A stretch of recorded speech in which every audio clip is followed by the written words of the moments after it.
Hi there, it's Carl Irwin, the Common Magician, and I've got something interesting to show you. I've got a deck of cards here. All the cards are different. I just want you to take a look and go ahead. You see the card? See the card right there? Okay, you want to have that in your mind, and of course it could be any card. It could have been any card in the deck. Any one of any of the 52. Even now, it could change your mind if you wanted to. But I want you to think of that one. And what I want you to do is tell me when to stop. Say stop. Right here. Would you like to go here? Keep going? More, less, a little more? Right there? This is where you want to go? Now, this is very important. What I want you to do is I want you to just keep thinking about that card. Again, could have been any one. Regular deck of cards, shuffled, maybe even by you.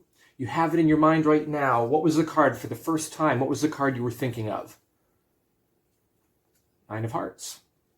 Okay, so what we're going to look at here is a bunch of different ideas, a bunch of different topics related to this kind of ongoing series that we've been looking at, where you're dealing with a shuffle deck in use and you're doing thought of card and free agency revelation. And you know, some of the people that do this the best and do it the most, and they have quite a bit of a relationship with respect to the people that they've influenced, would be certainly Tamariz de Ortiz and Leonard Green, among some others. Those are kind of the big three. And particularly with Danny de Ortiz, he's kind of a summation of the former two, right? So they were people that he learned under and spent a considerable amount of time with. But they do a lot of this, you know, free open selection, freely thought, or so it seems, freely thought information, and then free agency in the revelation, choices that are made by spectators that seem to come out right. So what we've been looking at, though, is accessible means to that end. Because when you look at those individuals, particularly the way Danny de Ortiz talks about it, with respect to the psychology of magic and the psychology of choices, and what he would say he knows about people, there is an element of risk in there, and it does take, I think, to be that good, it of course would take quite a bit of experience to gain the kind of confidence and timing to make that kind of stuff work 99% of the time. It also takes a considerable amount of thinking ahead of time to come up with the various sorts of outs that are necessary for the moments when those timing type forces don't quite work out. Okay, so you have to have a pretty wide vocabulary. People often relate this to jazz music. They talk about jazzing with a shuffle deck, jazzing with a mem deck, right? Using ideas that they have in their pocket to sort of piece together a performance. The reality, as I've said before about jazz music, is that good jazz musicians, they don't merely just have some ideas that they can pull on. They have an intimate understanding of their vocabulary. They do not really spontaneously create anything. What they're doing is pseudo-spontaneously putting together their vocabulary. But they've already done it many, many, many times over through exercises, drills, etudes, harmonic analysis, all kinds of other things that a good jazz musician spends their time on to develop a very strong command over their vocabulary. You can do this with card magic, of course. You can do that, but you have to understand what's involved in it and how deep you have to go to really be jazzing with your magic, right? That's the Danny de Ortiz side. Okay, it's interesting because he just showed up on Fool Us the other day. My father, who does look at magic, and of course by proximity to me and some other people, he knows a bit about magic. Probably thinks he knows a little more than he does, but he knows about the very fundamental techniques, which, you know, pretty much everything relies on some fairly fundamental concepts. Doesn't know the personalities, doesn't know the details, but like a magician, he actually appreciates the methods almost more than the experience of being fooled. And I think that's one thing that magicians ought to regularly ask themselves, right? do you enjoy, you buy that magical effect. We're derailed here for a moment, but I'll bring this up. When you purchase a magical effect or a book or something like that, and you read about something you've seen, or you see the tutorial for something you've seen, and you were fooled by it, and then you see the method, and then you're disappointed. One of the things that's happening there, I think, is that maybe you're not as much of a magician as you thought you were, right?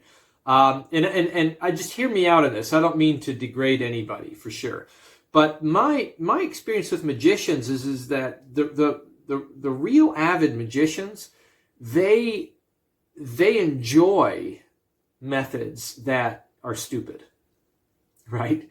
They see something, they're fooled by it, they find out what the method is, and they're not disappointed when they find out what it is. Just the opposite. The realization is, why didn't I think of that? That's genius. That's brilliant, right? So even when methods are really, really disappointing to, I think, the real magician, the true magician that's really in it, the one, even the hobbyist, but the one that really loves it, the most disappointing method is never disappointing, if that makes sense, right?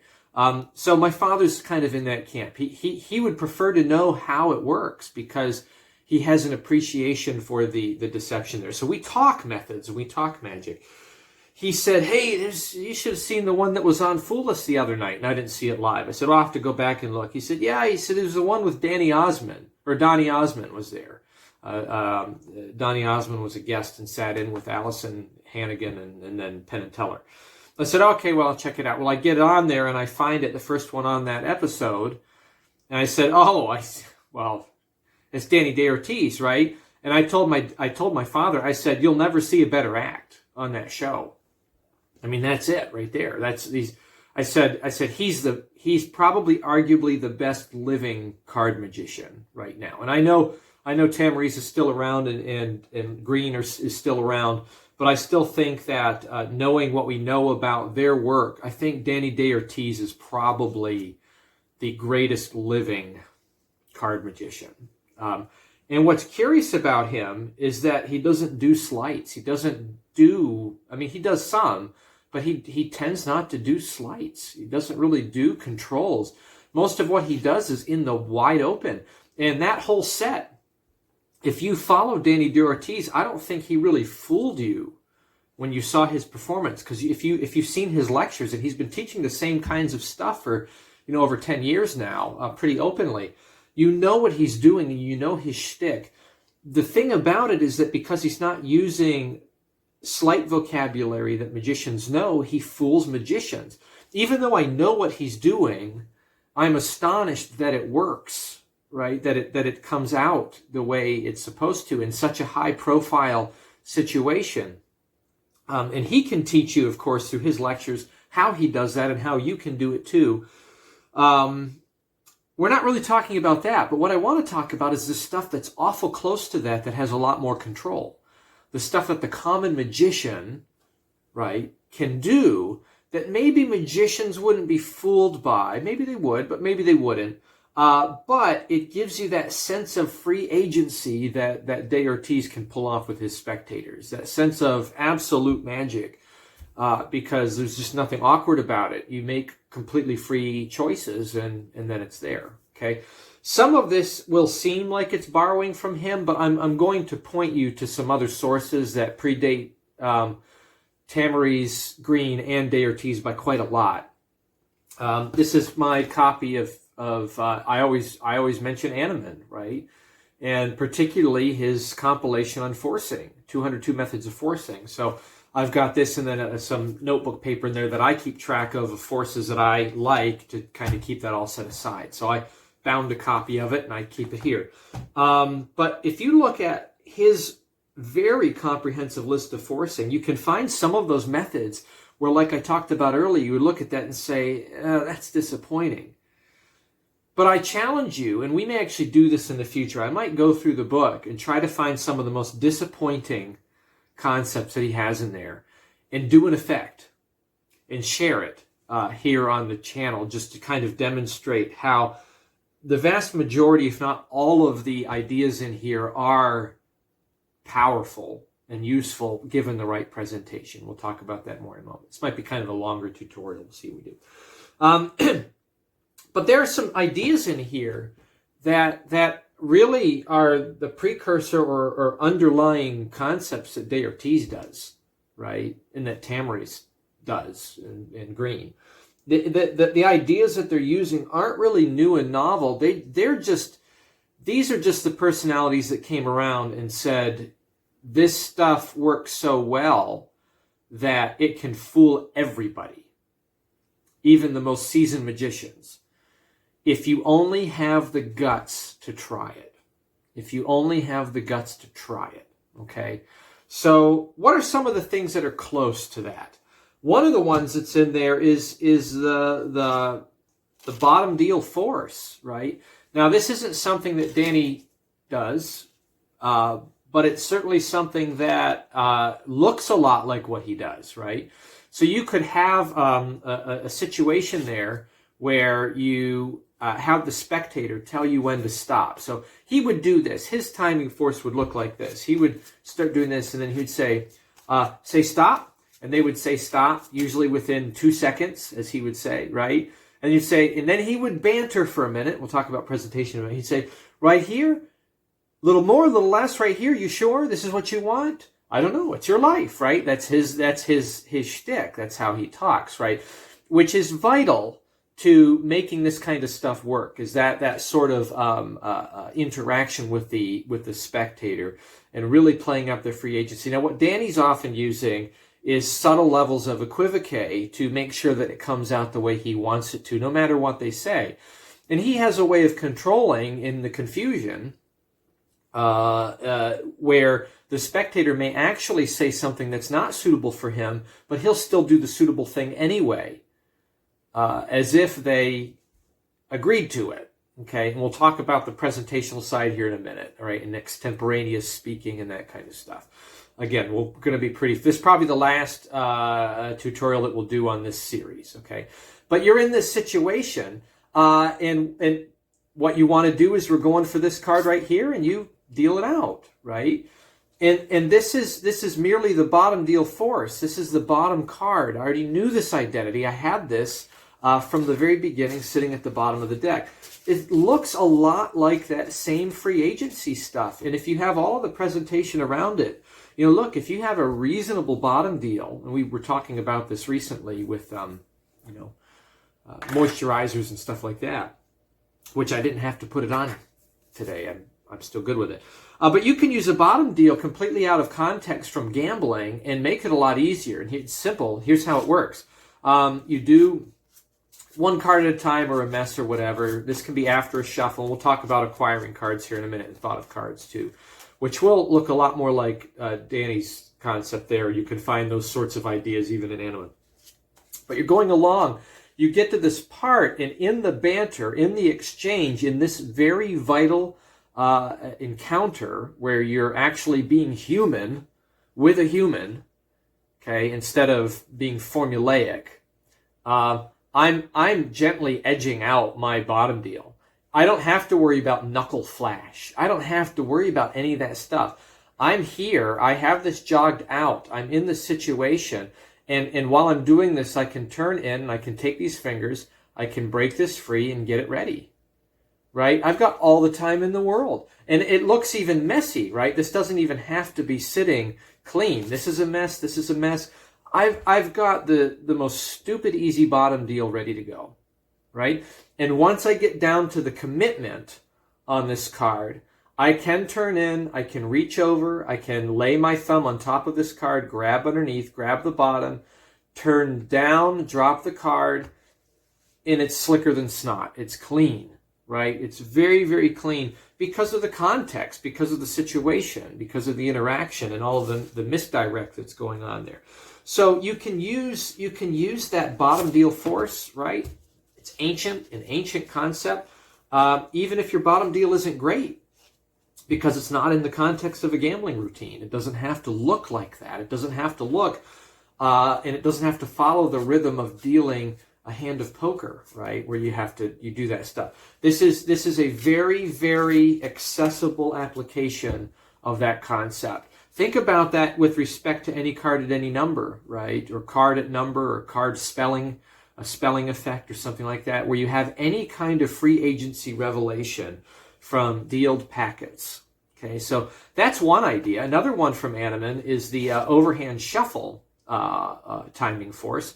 And the way Ortiz would do it, again, is that it's a timing within that 2-second lapse. And you have a little bit of play in there where you can manage down to a packet. And also the psychology of commanding the spectator to stop. Annemann treats this a little bit different. What they do is Annemann talks about acquiring a knowledge of a top card. So one way you would do this, and this does hit on kind of Ortiz's Ortiz's idea of control, right, is doing things openly. You take the cards back, I can see the bottom card, and I just do an overhand shuffle face up, and I get it to the top of the deck. So I already know what it is. I know my 7 of spades is on top. And I've done this in the open. It doesn't even matter if they see it, right? Because as Danny would say, information that is seen that doesn't have a focus is immediately forgotten. It doesn't really matter. You don't have to worry about that kind of stuff. You can do so much more openly than we think we can without having to do any kind of sleight. That was a sleight-free thing I just did, but I already got the acquisition of a card on top, right? Now what I can do is swing cut off a small packet, just maybe, 10, 15 cards. And then I can swing cut off on top of that, but I'm maintaining a break just above that packet. So now when I transfer the break over for an overhand shuffle, I've got this break here, and I can shuffle down and say, tell me when to stop. And when they say stop, I just throw at the break on the last one, and I'm there, right? Annemann, old school, right? Very similar, but it doesn't depend on the timing. Now, what I would recommend is use the timing force anyway to make it a little bit more clean, right? Depend on that timing, that 2-second. Be prepared to go at that mark after you say stop, and it will make it look even better where you're not throwing a huge chunk of cards off at the last second. Simple timing force. Another way to acquire this, if you already have knowledge of the top card, let's say you grab this down here, you catch King of Diamonds in the bottom, and you get it to the top. You know the top, or you bubble peek it, right? You can top peek the card and acquire that. What you can do now is you can set this up in an overhand shuffle. So you can say, in a second, I'm going to tell you I'm going to have you tell me when to stop shuffling, right? What I've done is I've in-jogged, huge, big, an inch on that. And since it's all messy, you can do this. I've had this argument with people on the channel before about jog shuffles. You do not need to make them small. There's no evidence there. Having a large jog is not evidentiary if the whole thing looks in disarray. And ultimately, with this style of magic, you want to kind of have things looking loose and free. But now I'm set up to grab that break right off the top. Okay, now I have my break from the jog, and I can go into that exact same thing. So this is just a little bit more direct in relationship to the other version that I showed you before, where we're forcing a bottom or a top card. If you remember the discrepancy forces we were talking about that look like timing forces, but they're not. I have a 9 of diamonds on the top, and I say, say stop. They say stop right here, and now I can force it by turning this packet over and the discrepancy. Alternatively, I can have them stop there, and I can force this one, right? Discrepancy of location. It's the Hindu shuffle force placed into the hands. I've given you a half a dozen ideas there related to some techniques that look like absolute free agency. They look like that timing force, but they don't actually depend on the risk of timing. They depend on other covert techniques that are fairly accessible because of the context. So those are some ideas for that timing kind of force. Another application is to do this off of the hands rather than on the overhand shuffle. So if I acquire my card, 10 of hearts, I know it's at the top. And then I do the same kind of swing cutoff setup. So I've got my pinky break over top of my packet on the bottom. I can now do this timing force where it's very clean, right? I have a big open gap that I can grab into at the last moment when I need to. And I can even help by pulling down on that pinky to get access to it. So this is a sleight-based kind of a timing force, but there's no timing involved. I can do it whenever I need to. So I like the Day Ortiz presentation. I can do this, and I say stop, and I might want to go with bigger groups, right? Because I may need to grab a big chunk right here. Whenever they say stop, I grab it, I drop it, and I'm there, and I've got it. I've got my card, okay? So just holding a break and then grabbing and throwing, just like you do in the overhand shuffle, you can do it from the hands. And that one looks really clean because there's no sleight. There's really no sleight involved. The only sleight that you can really figure is that you're holding a break on the inner edge that nobody can see, right? The simplest card magic sleight that we know, pinky break. So bunch of ideas there in terms of free agency. Let's talk about thought of cards real quick. Again, you find these concepts in Animan quite a bit, and that is the dual reality of a thought of card, where a card is forced to a spectator, but it's the way that it is discussed makes it feel like it is freely thought of, right? So you have one spectator that knows that they are thinking of a card they saw, which needs to be made to feel random. That's key. We'll get to that in a second. And then everybody else believes that they are thinking freely of a card. Okay, so you have two things going on, but it's really not weak either way you look at it, because the spectator feels that the card they're thinking of is completely random. It doesn't matter if they feel that they had control. They feel they are convinced that it is indeed random. Okay. Then on the outside, you have the dual reality where people think that they thought of a card. Again, going back to that quick discussion at the beginning, there are some people that are dissatisfied with this. And I question your inner magician for feeling that way, because that's kind of how, that's how this stuff works. These are good principles. The principles are so good that a guy would do this on Fool Us. Because I'm telling you, that's what he does. So that's how he manages thought of cards. He's been very open about that in all of his lectures for a long time, in his writing and his lectures, right? Is that any kind of force can be made into a thought of card, right? The key is making the spectator feel like it's magical to them, as magical as it seems to everybody else, okay? So one of the ways that this is done is by making it feel random, okay? Making it feel random. So, for example, one idea, and this isn't his idea, this is just my idea. It is actually found in Animan, used in a little bit different way, and we talk about it a lot, is a sort of a call force. But this is the sloppiest call force ever. And again, we'll talk about presentation at the very end here. What you want to do is, again, acquire knowledge of a card. The deck has been shuffled by somebody else. There is a feeling that when someone shuffles a deck, the magician should not take it back and then shuffle it themselves. Again, dealing with presentation at the very end, we'll talk about why that's not something you need to worry about. They shuffle the cards, you take it back, instantly you shuffle again, you acquire the card. I know that it's a Queen of Spades, I just shuffled it to the top. Okay, so now I know the Queen of Spades is up here. Now, normally with a call force, an underspread call force, we would want this to be positioned fourth from the bottom. You've heard me discuss this, I've written about it, I talk about it in making this clean. This is whenever you're doing a presentation where here is a deck of cards. I want you to watch me closely. I'm going to count through the cards. We're getting rid of all of that. Okay, we're getting rid of all of that to do this a little bit differently. Okay, we're going to get rid of it to be more informal. They shuffle the cards, I take it back, I shuffle the cards very quickly. Again, just to recap, they shuffle, I take them back, I shuffle. I say, what I want you to do is I want you to just take a look at the cards. You see the card? Right? You see the card? And they look and they take that card that they see right here. It's about what you're saying. You're saying you see the card. You see the card, okay? There are some people that look at Deortiz and Tamras and Green.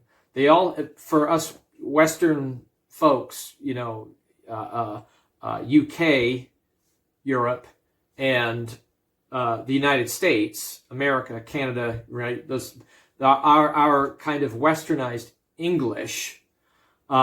We look at these individuals and we say, man, they're really working their accent in the language barrier. That is true. That is true. When they're working with spectators, there's something about having the premise of the language barrier that allows them to say things that can have a different meaning in the moment. I cannot do that, right, with my spectators. And also, you have to keep in mind that they can't do that with their spectators in same language. People that are, you know, from where they're at. You can't, you know, Deortiz and Tamras, when dealing with the Spaniards, when they're doing, you know, magic among their locality, the way they talk is going to be in vernacular. The language barrier thing doesn't work in that case, okay? That should prove something to you, though, because they're just as good in that setting as they are in this one. Don't think for a moment that the language barrier thing is a necessity, right? You need to think about, again, I don't want to get ahead of myself because we'll talk about this in a minute. You need to think about the colloquial kind of speech, the extemporaneous kind of speech, the extremely polished, non-polished, in the moment kind of speech that allows you to say things very quickly, curtly, shortly, and yet allow it to be understood the way you want it to be. Okay, so I'm in this situation. They shuffled. I have this here. I say cards have been shuffled by you, and what I've done is I just took the card off the top, put it under a group, right? And I'm taking more, and I can even reverse this. I can do that, but I'm set up in this. It doesn't matter how this goes. In fact, the uglier it is, the better. Because what I'm showing is that it doesn't matter. I don't have to be a bumbling fool. I don't have to drop everything all over the place. You don't have to do that to achieve this kind of presentation. You just have to be free. You have to be a little more free than what you think you should be comfortable with, okay? But I'm in a situation where I've got my card right here. It's right where I want it to be. I've thrown it on the bottom. I've inched it there. I can put it up now and I can say, you see the card, right? See it in your mind, right? And then I can say, could be any card. And I show this to anybody else. Could be any card. You're thinking of any card from the deck. That's not true. They're thinking of the one they saw. But in the way we're discussing it, everybody else perceives this as they're thinking of any card, right? They could be thinking of anything that they thought of. It's in your mind, right? Later on, we're going to say, could change your mind if you wanted to. But the way you bring them back is, what was the card you were thinking? You're going to take them back to that first one, even if they think of something else, right? You can even make them commit to it and then throw in the line, could be thinking of any card. What was it you were thinking of? And then this is a great place for miscall. Old ideas, right? Miscall. You were thinking of the 7 of, and then they say 6 of diamonds. 6 of diamonds. Okay? It indicates that you don't know and you don't care. They're the ones with the information. You've got nothing. Now you're in a situation where they feel, because of what they did, because of what you did, and because of how this moment played out, right? Because of how this played out, they think that there is no way that you could know what they have, right?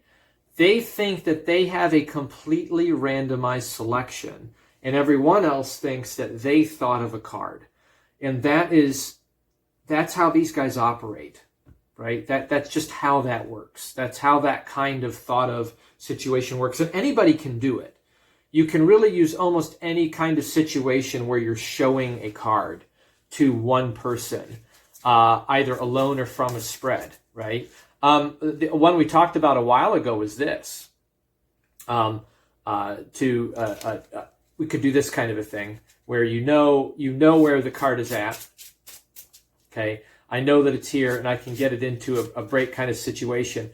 I can drop some cards on the table like this, right? And I can say, you can see it's all mixed up, and I can show some over here, right? And then I can show some over here, and then I can show one over here, and I can say, and you can think of one you see, right? I show it there, and I say, have it in your mind, right? And of course, it could be any card.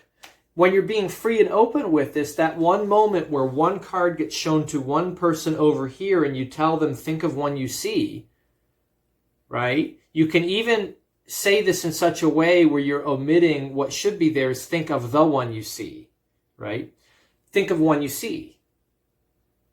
I don't have to depend on a foreign accent for that. I just have to be fluid and free with my language.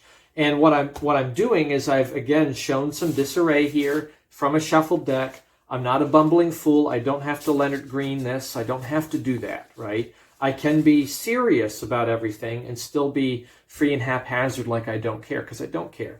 But now I've got one person thinking of one card that I want them to be thinking of. And I've got everybody else thinking that they have thought of a card freely. Okay, so another thing is divorcing the timing of that moment from whatever else comes, right?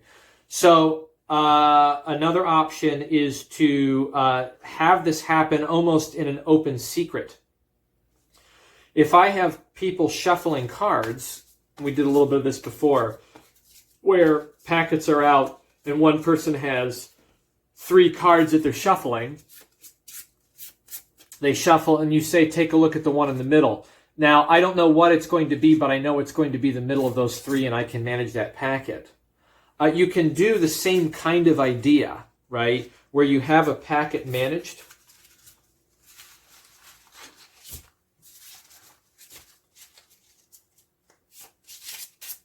I know my thing's going to be 9 of hearts, right? So I have it shuffled, I shuffle, I have a situation where I've got a pinky break underneath that card. I could say, why don't you shuffle these over here?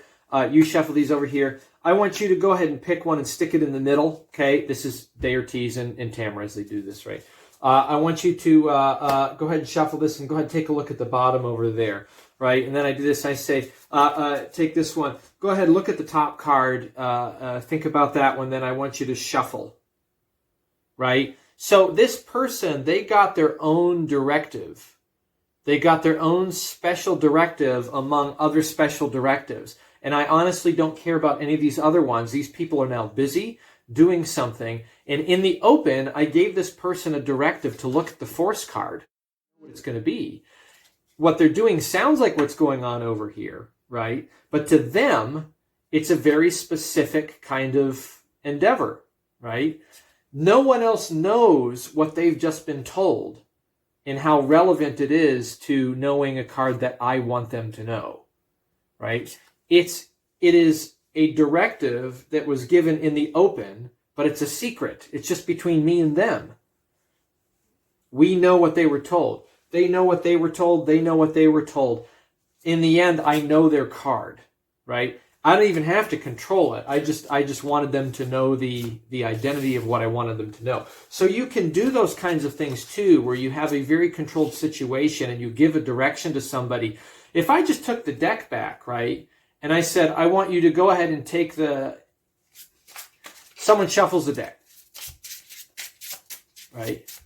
This is the way we normally would do this. And I say, all right, thank you very much. You shuffled the cards, right? You were the one that shuffled it. Now what I want you to do is I want you to go ahead and take the cards that they shuffled. I want you to take a look at the top card, and I want you to put it into the middle. What I did is I had to peek the card when I took the deck back so that I would know it was the Ace of Clubs, right? So I am having to depend on a sleight when the heat is on to do this, and then give a very awkward kind of directed and be very clean about it. If you do it this other way, you don't have to be very clean about anything. Everything's done in the open, right? I don't have to get a peek of anything. I just put the card I want where I want it to when I get the deck back. I can get this into position, and then I can start giving out cards like this, right? And as long as the person that gets this packet over here is told the right thing, I can get them to know this card. Okay? So anyway, forcing, and then later on, you refer to this as the card you thought of. Now keep in mind that this person was told to look at a specific one, while these other people were told to take random things and look at them, look at the bottom, shuffle, look at the bottom, look at one, put it in the middle. They think they had free agency over everything, and they assume that this person did too. This person thinks that everything's a mess, and there's no way that I would know what it was, right? Everybody's clean. Everybody's clean. Last thing I want to say about this, whenever you're forcing a card in this way as if it's going to be a thought of card, it's good if you have a second tier to the revelation that in and of itself is magical. To break down the De Ortiz performance, he does a part there where he has, he does it several times. I mean, it's the whole routine. He has someone thinking of a card apparently freely, right? And then something happens with the card.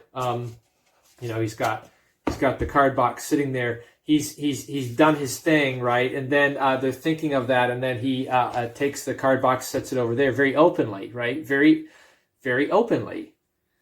And then he does this shtick over here about finding it. It's not found, and then they look over here. This is an effect in and of itself, right? And I don't want to expose too much, but what I want to point to is that there is a magical thing happening.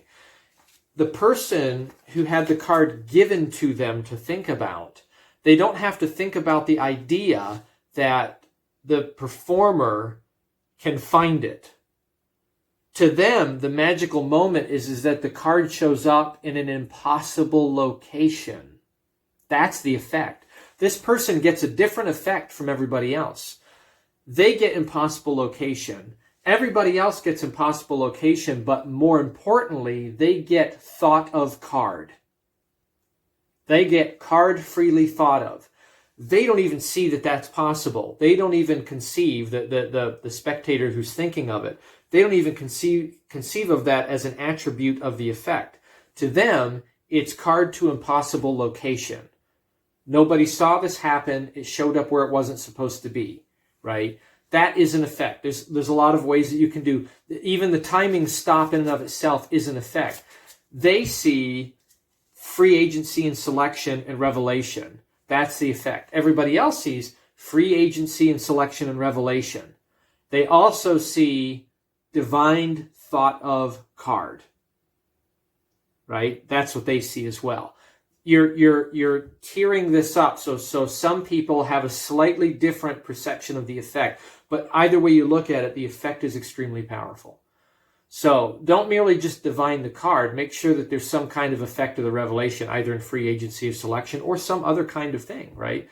If it's a duplicate, you can really do impossible location and blow people away. And it's simple, right? Duplicate card, force the card in, you're good to go. Use one of these kinds of thought of card forces in this kind of situation. Everybody thinks that they freely thought of it. And then this person gets card to impossible location. These people get card to impossible location from a freely thought of card. Very magical, very powerful. Okay, so old ideas, very, very old ideas with respect to forcing. What we're doing is we're putting in that layer, that modern layer of using just old forces as a means to get a free agency and revelation, or the presumption of it, and also the free agency and choice, just by managing people. The last thing I want to talk about here is, and we've been hitting on it all the while, is presentation and interaction. As I said, you do not have to do the bumbling fool thing. You don't have to do that. You don't have to have the language barrier thing. I know one thing that I've heard De Ortiz talk about, and some people disagree with it, I think, because they don't know that he says it. If they heard him say it, they would agree with it, I bet. But the idea that you should copy magicians that you like. And De Ortiz would say you should do it exactly the way they do it. This is not stuff that he gives on lectures that are, I mean, he talks about this in his paid for lectures, but he has said this in open interviews many times, right, about his philosophies. So he says that when he started, the way he did magic was he did magic exactly like Tamariz. He did it exactly the same way. He was his mentor. He did all of the tricks the same way. He did all of the dialogue the same way. He did all of the interaction the same way. He did every little nuance the same way. And you can even see that in the way he is now, right? He copied him verbatim, right? He said when he studied with Leonard Green, he would do everything exactly like Leonard Green when he performed. Now, the benefit to that, as he puts it, is he says you can't do that magic unless you do it exactly like them because it isn't that magic. I can't disagree with that, right? If you want to do magic like them, you have to do it exactly the way they do it. Now, where is the problem in this? Well, it's not you. It's not you, right? That's the issue. And there is a problem where if you're not doing a paid gig for paying spectators, complete strangers that don't know you, certainly you can be anything. You can be anything, right? The Jason Ladany way of doing stuff. He has a persona that he is when he does his shows that is not true to form, right? I mean, it's like him. If you hear him talk, it's got his mannerisms, but his persona is not him. There's not really a lot of truth to what he is saying about himself in those moments, right? You can't do that as a common magician. As a common magician, you actually have to be yourself. So how do you do this? Well, I think what you do is you copy verbatim as close as you can, but you still have to have your personality in there. And over time, your personality should take over and it will morph into your magic. It'll turn into what you do. Is there precedent for this in other art forms? Yes. In music composition, I'm a composer, I'm a musician, I'm a teacher, music teacher. How do you become a good composer? Well, you should study the composers you like and you should transcribe their works. You should write music that's exactly like them. You should steal from them. You should take copyright. Well, this is the exercise, man. You gotta do it exactly the way you want it to be done. And then you develop that vocabulary to the point where you can freely choose from it. Will you sound like your mentors? Yes, that's the point. That's the point. We are all a composite of the people that we find influential. We're a composite of our parents, hopefully, right? If you've had a good home life, you are a composite of your parents. I have a job to make copies of myself. That's what I do, okay? I make copies of myself. That's what my job is supposed to be, right? You become your parents. You become a composite of them, and then you introduce a little bit of yourself into that, okay?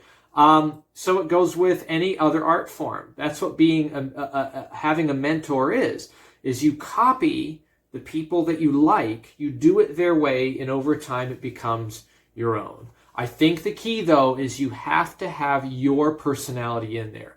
How do you do this? You have to speak extemporaneously, off the cuff.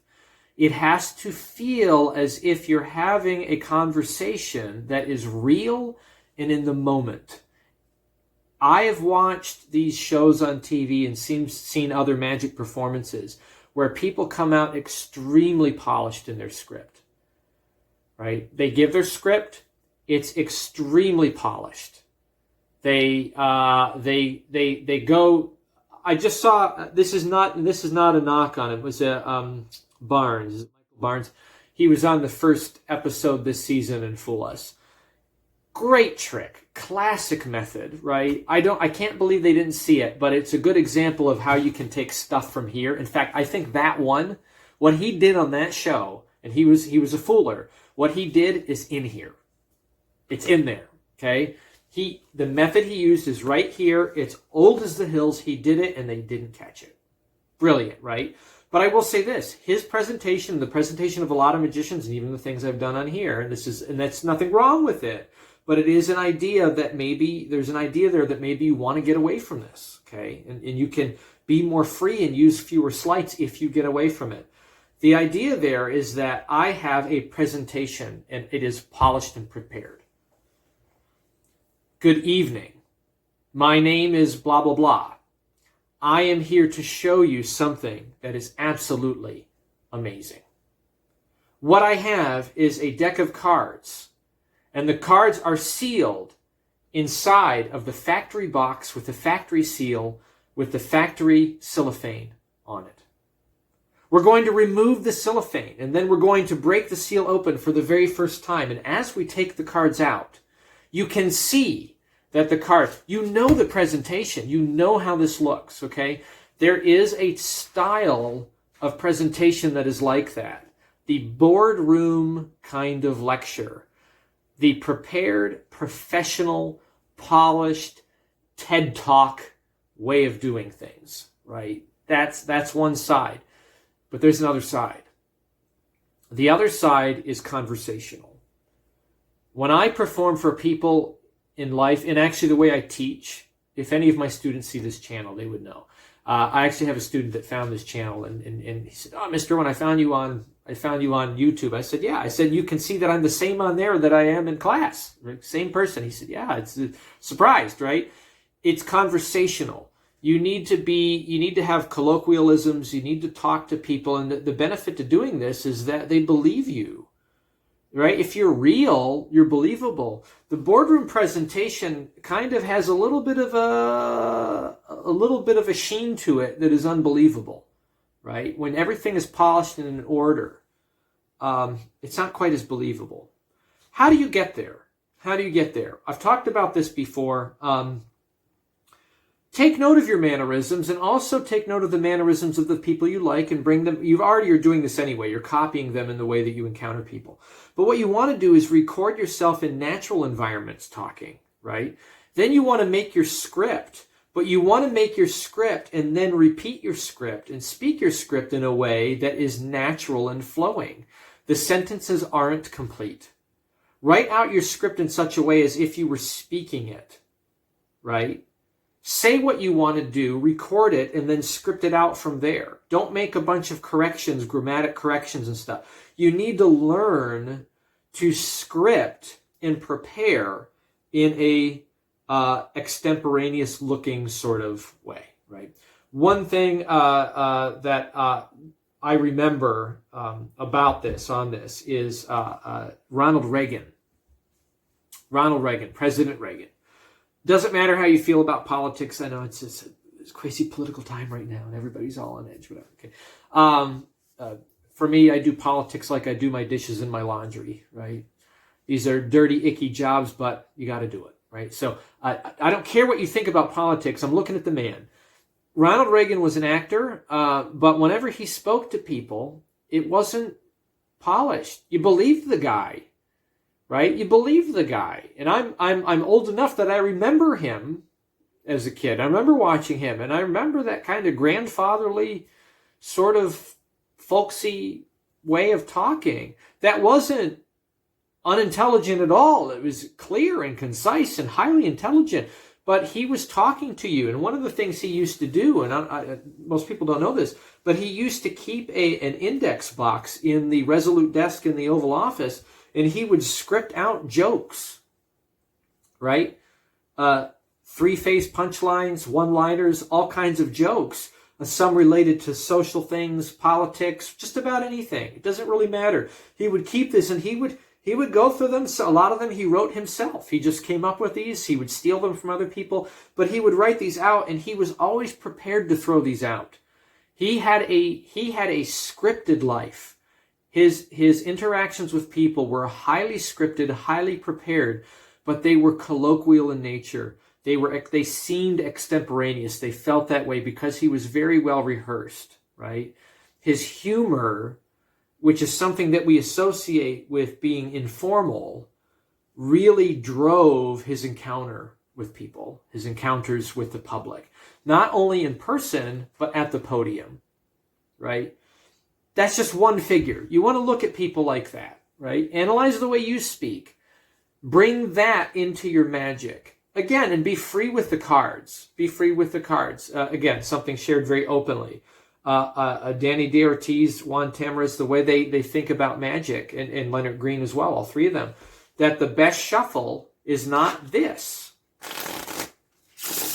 right? Or in this case, the best false shuffle, right? The best false shuffle is not this, right? It's not that. The best false shuffle is this. You don't even shuffle. In fact, the best false shuffle is more like this. Cards are out there. They're not clean. They're not squared up. They're sitting away, right? This is all presentational. I don't have to shuffle the cards. I just need to have them sitting there. I don't have to be a bumbling fool. I just have to be informal. I just have to not worry. I can keep things out of proximity to me. I don't have to have my hands on it. I can have someone hold on to the deck for a moment, right, while I'm talking over here and not worry about what's going to have happen, right? I can set this aside and just kind of sit something on it for a moment and talk and not worry about it. If I just get this out of my hand, I don't have to shuffle. I don't have to false shuffle. I don't have to depend on that, right? I can do other things that are much more free and open. I don't have to do a shift if I'm like this, right? I can just pick the cards up and shift. I don't have to do a pass. You understand? I don't have to. I can just pick them up like this because they don't matter. How can I possibly know where anything is at if I'm treating them in this way? I must not know. I must not know. It must be out of my control because I'm leaving it out of my control. Okay? So these are things that you have to adopt in order to do this kind of magic. Very beneficial to the thought of free agency selection kind of magic that can be done in the open. So about an hour, almost an hour on this one. I think this is the end of it. A lot of ideas in there, a lot of philosophy about this. And I didn't even get into the psychology that these people talk about. You definitely want to look up lectures, get the writings, get the books for these three people if you like this kind of magic. Because what I can say that magicians would know that Day Ortiz routine and they know what he's doing on Penn and Teller, right? And Penn and Teller must have heard him talk about this stuff. But the reason why he fooled them is because the psychology he's using is so complex and comprehensive, right? I know that the way he has things scripted, the way he thinks is, I show you this, I then say these exact words. These exact words mean this. These exact words mean this to that person. They mean them to that person. And they allow me 3 minutes later to say these exact words, which changes the meaning of these exact words for this person, which is a different meaning for these people, so that 10 minutes later, I can say these exact words, which changes the meaning of these exact. This is how he does his stuff, okay? It's that deep. It's not simple. I don't want to paint that picture. You want to definitely look at the works of these people because they get extremely deep. They don't do any sleight. They do few sleights here, right? But man, the number of sleights they're doing here is a list, that long. It's just so much going on right here. And if you want to get really good at that kind of magic, you have to adopt that kind of stuff. So these are just a few simple starting off ideas, particularly related to forcing and free agency that come from old text, very old ideas that you can find. Read through those old forces and try to find ways to apply very simple ideas by just layering them into a context in which they can work. So there it is. Good luck with that. Happy magicking.